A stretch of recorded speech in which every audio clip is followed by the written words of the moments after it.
जब रास्ता कठिन हो तो सफ़र और भी खास बन जाता है। इस बार महाकुंभ जाने का फैसला किया, लेकिन किसी ट्रेन या बस से नहीं, अपनी बाइक से। ये सिर्फ एक यात्रा नहीं बल्कि एक अनुभव था, आस्था का, रोमांच का और आत्मा की खोज का।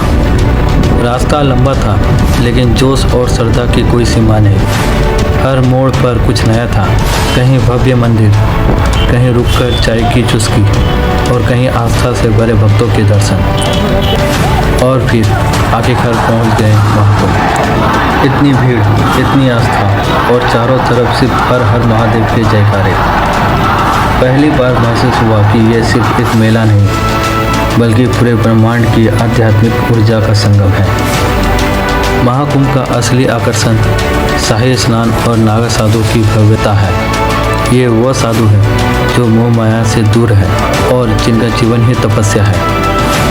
और फिर वो पल जब त्रिवेणी संगम में डुबकी लगाई। ठंडे पानी ने सिर्फ शरीर को नहीं, आत्मा को भी ताज़ा कर दिया। महादेव का नाम लिया और महसूस किया, यह सफ़र सिर्फ पहियों पर नहीं, दिल और आत्मा पर भी था।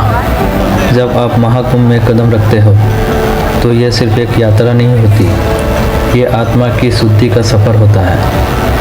करोड़ों श्रद्धालु, संत महात्मा और अखाड़ों के साधु यहाँ सिर्फ आस्था नहीं बल्कि सनातन संस्कृति का दर्शन करवाने आते हैं। महाकुंभ सिर्फ एक मेला नहीं, ये एक संगम है, आस्था का, भक्ति का और सनातन परंपरा का।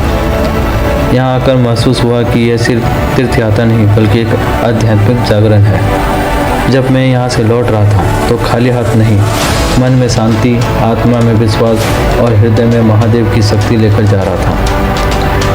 महाकुंभ सिर्फ देखने की चीज़ नहीं, इसे महसूस करना पड़ता है। यहाँ नागा साधुओं की भक्ति और उनकी शक्ति को देखकर समझ आता है कि ये सनातन धर्म सिर्फ पूजा नहीं बल्कि एक तपस्या है।